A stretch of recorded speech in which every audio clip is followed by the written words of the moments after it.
তরি, আমায় কিছু বলছেন? বলছি যে তুমি থেকে যাওয়াতে আমাদের খুব সুবিধে হয়েছে। এই কথাটা না বলে আমি থাকতে পারলাম না। কনক, তুমি তখন যে কথাগুলো বললে তার মানে আমি বুঝতে পেরেছি, কিন্তু তাও তোমাকে বলি, আরেকবার ভেবে দেখো। এক্ষুনি উত্তর দিতে হবে তার কোনো মানে নেই, কিন্তু তবে এটাও ঠিক, তোমার উপর আমার সম্পূর্ণ ভরসা আছে। তুমি যে সিদ্ধান্তই নেবে আমি তোমার পাশে থাকবো।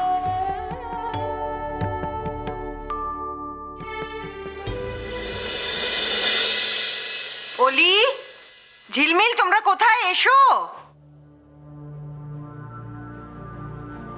দাদা ভাই কোথায়? কি জানি, আসেনি তো। ওই তো। দাদা ভাই বলছি যে আজকে কিন্তু একটু অফিসে তাড়াতাড়ি বেরোতে হবে, বুঝলি? হ্যাঁ, পেন্ডিং কাজগুলো সেরে ফেলতে হবে, বুঝলি? সেই আজ কাজ তো খুবই শান্তি মনে করবে সাত্তকী। বাড়িতে গার্লফ্রেন্ড বউ দুজনেই তো হাজির আছে। ছোট বৌদি, আমাকে একটু তাড়াতাড়ি দিয়ে দিও না, আমাকে অ্যাকচুয়ালি বৃষ্টির স্কুলে যেতে হবে, ওপেন হাউস আছে।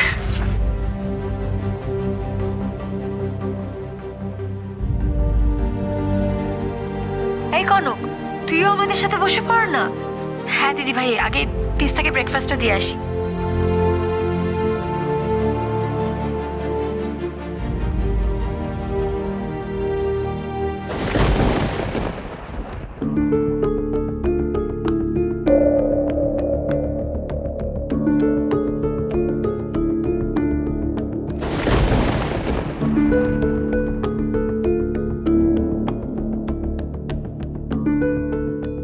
এ কি, তুমি এখানে বসলে কেন?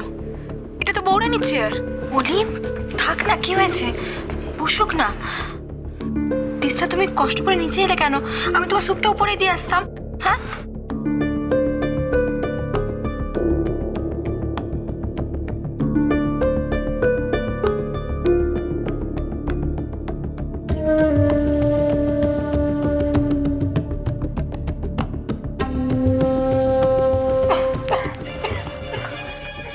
তিস্তা, জলটা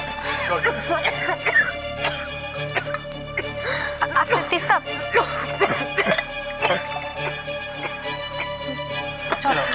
জল খাও, জল খাও।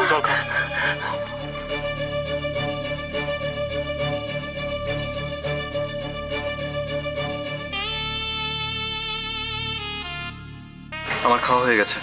সে কি অভ্র, কিছুই তো খেলি না, সব তো পড়েই রইলো। আমার অফিসে দেরি হয়ে যাচ্ছে মা, আমি কিছু একটা খেয়ে নেবো অফিসে। দেখি জল খাবে আর একটু? চলে।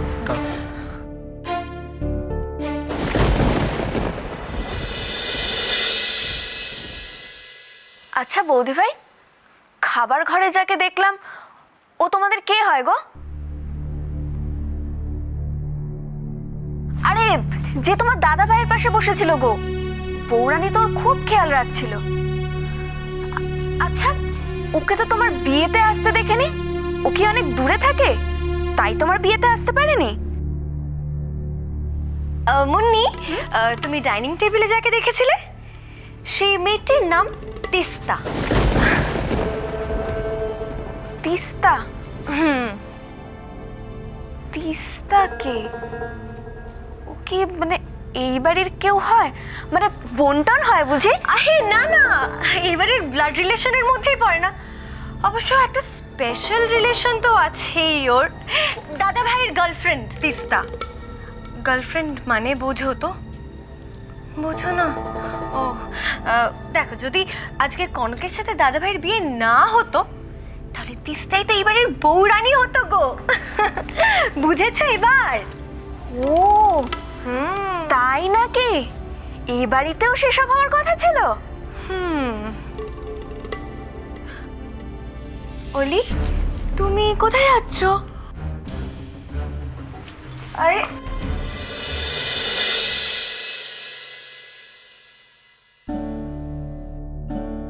গোটা একটা দিন বাইরে কাটিয়ে অবশেষে জামাই ঘরে ফিরলেন। এবার মনে হয় মান অভিমানের পালা চলবে। বলছি যে তোমরা কথা বলো। অ্যাকচুয়ালি আমি মুন্নিকে ডাকতে এসেছিলাম, ভেবেছিলাম যে ওকে আমার ঘরে ডেকে নিয়ে গিয়ে একটু গল্প করব। মুন্নি, চলো আমার সাথে, চলো চলো। অরূপদা, তুমি ঠিক আছো তো? বলছি যে ওলি, আমি অরূপের জন্য চা পাঠিয়ে দিচ্ছি। হ্যাঁ চলো, তুমি আমার সাথে চলো, চলো চলো।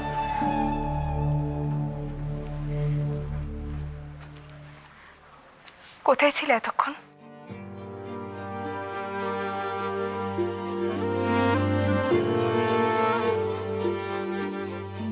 কাজ ছিল। একটা ফোন তো করতে পারতে। আমাকে আজ রাতের ফ্লাইটে বেরিয়ে যেতে হবে।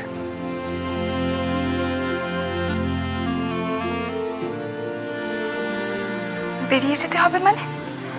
কোথায় যাবে? একটা কনফারেন্স আছে, সেখান থেকে আরো কিছু কাজ সেরে আমি ফিরবো। কদিন সময় লাগবে। আর আমি যাব না।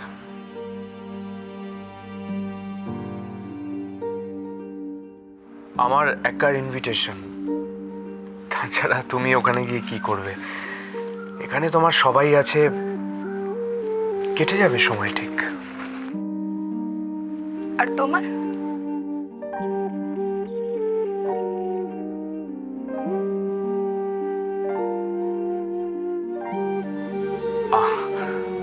আমার কথা না হয় থাক।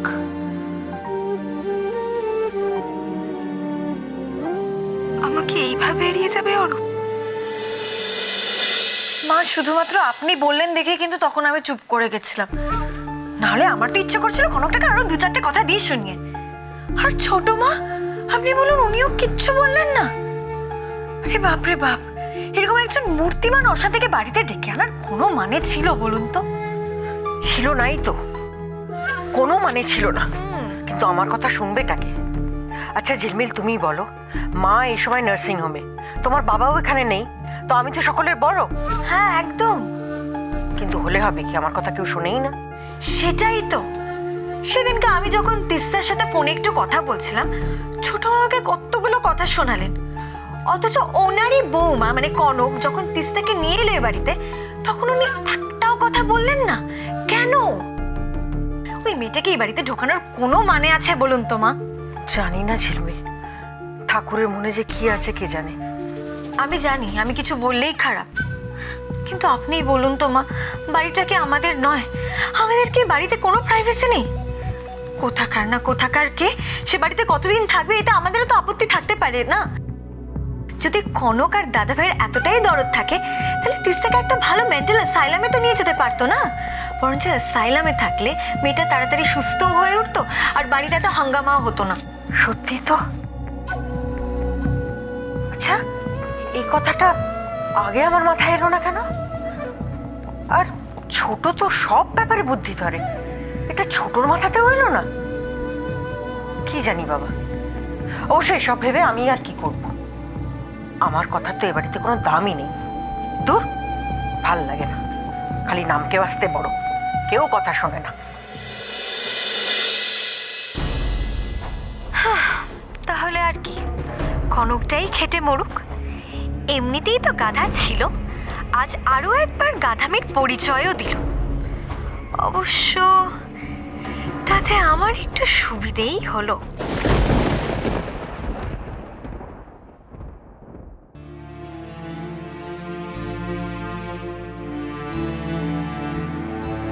শুয়ে পড়ো।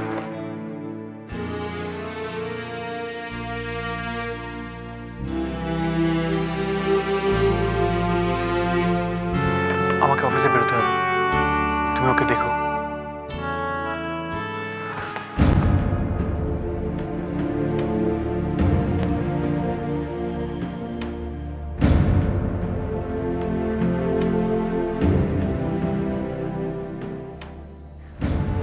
আমি তোমায় চিনি, ভালোবাসি, ভরসা করি তোমায়। ভেবো না তুমি, ঠিক সব সামনে নেব।